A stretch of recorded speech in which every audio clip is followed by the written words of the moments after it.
There is a question, and the question is this Batman movie the best Batman film of all time? It's been on everyone's mind, people have been saying it, there have been YouTube videos made about it, we've made YouTube videos about it, and I think I have to say, no, it's not. But I think you would probably say the same thing. I would say the same thing, but I would also say it's one of the best Batman films of all time.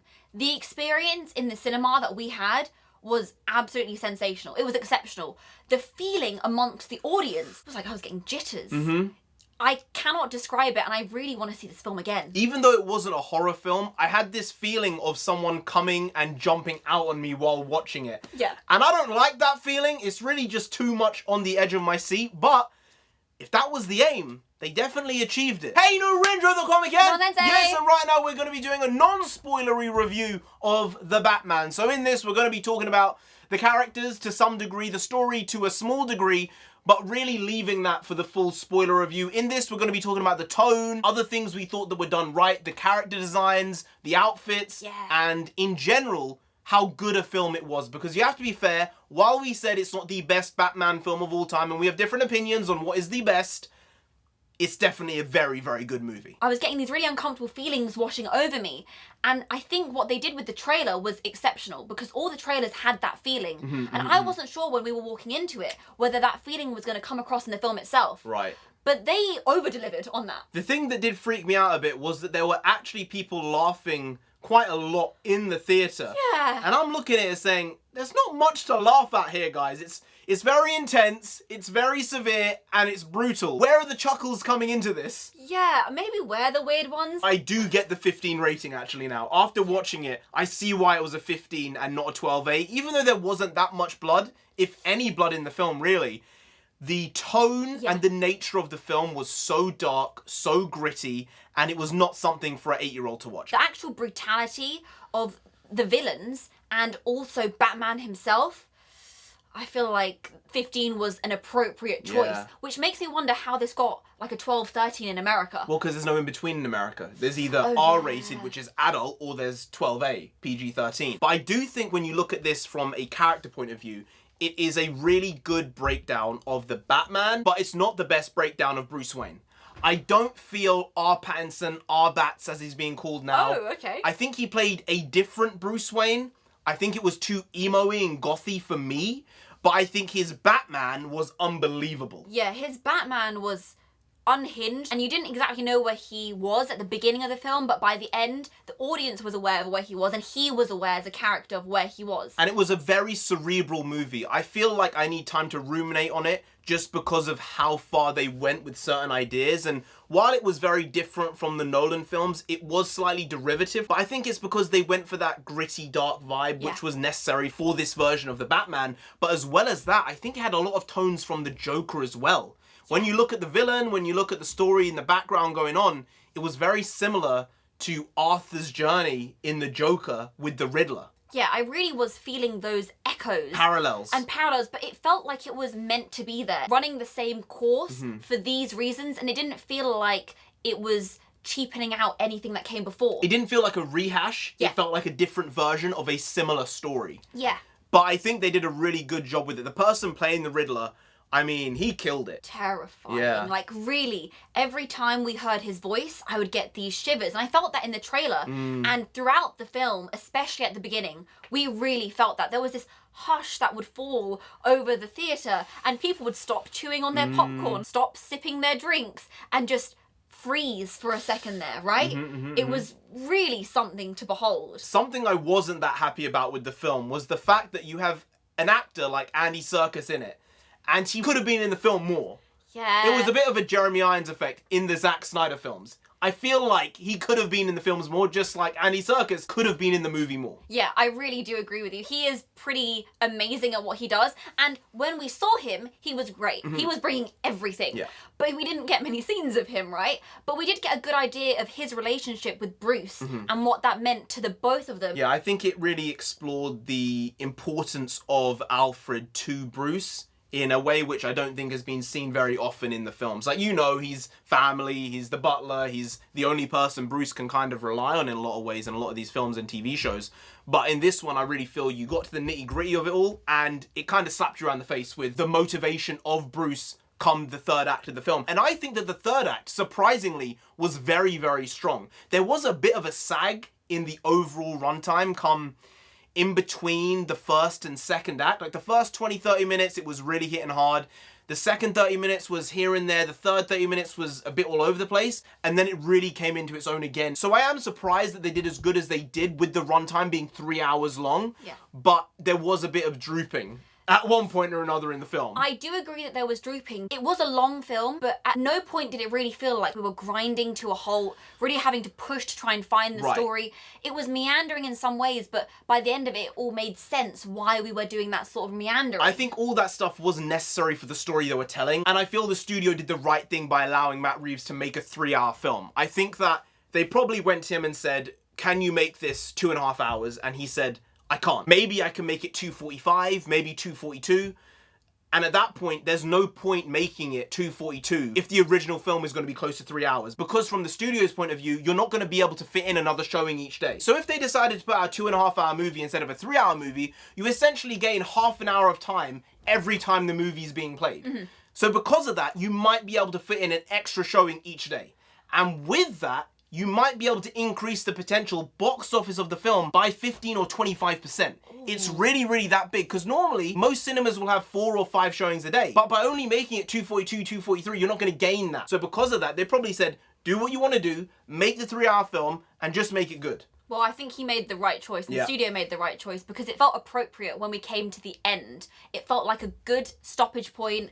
And my question here is, are we going to see more of this Batman, or is this going to be a one and done? It's not one and done, but I do think that they should not bring Catwoman back into the universe until the third film. Yeah. And obviously the Riddler gets his comeuppance at the end of the film, and I don't think they should bring him back until the third or fourth movie if they get that far in this universe, because bringing him back in the second one I think would be a waste. You can have other characters, Mr. Freeze, the Joker, so they can pick whoever they want, to be honest, and they can make a good movie, and I believe they will with Matt Reeves. But as well as that, they're making a Arkham TV show, Penguin TV show, maybe a Catwoman show as well, so the world is completely open. I want to see what the Penguin does from this point onwards. I want to see what Catwoman is going to be doing, and I want to see what's going on potentially in Arkham Asylum as well. Yeah. Right? An Arkham show would be very, very different. At least you can bring in Victor Zsasz, as well as a couple of other big-time Batman villains, and that could be really, really great to see. I will say this, there was a moment in the film, right at the beginning, I won't spoil anything, but I thought that the Court of Owls might be involved. They're a very big group in the Batman comics now, have been for a couple of years. Oh, I know which moment you're thinking of. Right? I just clocked it, Yeah, owls. Yeah, owls. Right at the beginning. And I thought, nah, they're not hinting towards that with that, are they? I don't think so, because it seems very disconnected, but you never know. These guys are wacky as fuck. Matt Reeves is a madman, to be fair. In all the best ways, but he's a madman nonetheless. The score for this film. Bloody hell. Goosebumps. We were shaking with the vibrations of the bass. I couldn't even think. I was just so zoned into what was going on screen. When you see this film, you understand why we're saying that, because it was absolutely incredible. And I think it melded really well with the effects they were giving. And they looked unbelievable. They did a really good job with the visual effects, the practical effects. Yeah. Sometimes it was a bit kooky. Most of the time it looked really, really good. But the amount of motorcycle scenes I felt was a bit excessive. Yeah, there were a lot of motorcycle A scenes. bit much. Yeah. And I think from a story point of view, those things there, they kind of feed into the overarching story. But it was pretty see-through. We are people who watch films and break them down while we're watching them in our own heads. So watching it, I'm sure for the average person, and this is not me saying, oh, we're geniuses. I think it's just because we're involved in story making and storytelling. We just automatically see things and break them down in a different way. Yeah. And it wasn't that surprising when it came to a lot of the twists and turns. I will say, I'm just going to get this out there. The riddles, they weren't good. Really irritating to watch, because the Batman, who clearly is very intelligent, and Commissioner Gordon, smart guys, right? They were really struggling sometimes with these riddles. Batman got them most of the time. He got them pretty quickly, He got them most of the time, and he was the smartest cookie of the bunch, clearly, and they made a good point with that. Yeah. But these riddles were just too see-through, in general. It's like overall. maybe the Riddler, you should have read some Lord of the Rings, The Hobbit. Yeah. Taken some tips out of Gollum's book. Andy Serkis right there. Yeah. You know, it might have helped him. It might have helped him. Like, those ones in The Hobbit, in the cave, they were pretty difficult. They were the classic. chattering. 32 White Horses, yep. It's not an easy one. There are so many good ones, and I'm sure that there are riddle makers out there who could have helped with the writing of just these portions, right? To be like, find me a riddle with these sort of themes, which will provide this answer. Yeah. There have to be riddle makers out there. I'm sure there are. Why didn't you employ them? Maybe they didn't want to make it too difficult. Okay, my question to you guys watching, how many of the riddles did you figure out? Answer it below, because I want to see if they made it for everyone or just a few people to figure out. I think I probably hit like 7 of the 9 riddles. Yeah. Probably. I would say about that. But then, to be fair, like 4 were in the trailers. Oh, there's that. It is what it is. I think that they could have done better just a little bit on that front. But the costumes look great as well. They did a phenomenal job with them. Really believable. You kind of thought to yourself, is he going to survive? No, he's going to survive. But is he? They gave him this sense of realism with his suit and his abilities. There was this shot where we got to see his gliding suit. The wingsuit, yeah. And the point of view from the wingsuit was absolutely diabolical. Honestly, I felt like I was going to get vertigo, but I couldn't take my eyes off the screen. But again, they made that realistic with how that shot ended. Yeah. And it was, oh, he's still learning how to become Batman. He's not got this down the way we believe he's got it down. And that was something which really spread throughout the movie. On top of that, there was the whole viewpoint of the action, and it was so close. It was so claustrophobic. Oh, yeah. It almost felt like you were there, but you didn't want to be there. It felt like you were a ghost kind of waiting along the sidelines, Yeah. watching these people get demolished. You know, and you're like, oh, I don't want to look. The but you're car still scene with the looking. penguin was one of the weirdest car chase scenes I've ever seen, but it was great. But it was really memorable. Yeah. I remember the way it made me feel watching it, right? Which means it set itself apart from hundreds, thousands of other car chase scenes. Yeah. But Batman Begins, for me, is a better movie. I know Dark Knight is the one for you, which is the top. But for me, Batman Begins is number 1. Probably will be number 1 for a very long time. But I do believe if this gets turned into a trilogy, there is a chance that this trilogy may be better than Nolan's trilogy. I see a that. chance. Because Rises, for me, was good, but just not as good as Batman Begins and The Dark Knight. But with this, you're already off to a home run. Yeah, this is a dazzling start. And everyone wants to see more of this Batman and these characters and this version of Gotham. And it was interesting to see Batman's journey through the film and Bruce's journey to actually understand that he needs to really confirm and solidify what he represents as vengeance, as the Batman, because in this movie, I think he found out he doesn't come off in the way he wants to come off. And that was kind of the way the Riddler viewed him as well. If you've watched us for any period of time, you know we do not talk about politics ever. Rarely, if ever. It just doesn't happen. But I do feel this film had a couple of moments where you looked at it and said, why are you saying these things? Because it just felt so on the nose, so heavy-handed, and it pulled you out of the movie every time these things were said. Like, did you just want to do this so they'd be like, oh, it's okay, it's okay, it's okay. We're on your side. It's dumb. The thing is, even before those comments were made, I was already noticing some casting choices that they were making with good guys and bad guys in the film. Right. And I was like, oh, you know, maybe it was just done because they wanted it a certain way. And then the comments came in and I was like, oh no, they doubled down with it. Okay, fine, if you want to do it, but it does take you out of the moment. Yeah. Right? I think when you look at it and you say, the Batman and Alfred were 2 characters, well-written characters, well done, and they were the 2 good characters in the film in terms of white people, all right? Practically every other white person in this movie was a bad guy. Yeah, literally, guys. Practically everyone. Practically. Right? But when you look at other races, and to be fair, it's really only black because there were barely any Hispanic people in the whole film. I don't think there was one named Hispanic person. I don't think there was one named Asian, which there doesn't need to be, I might add.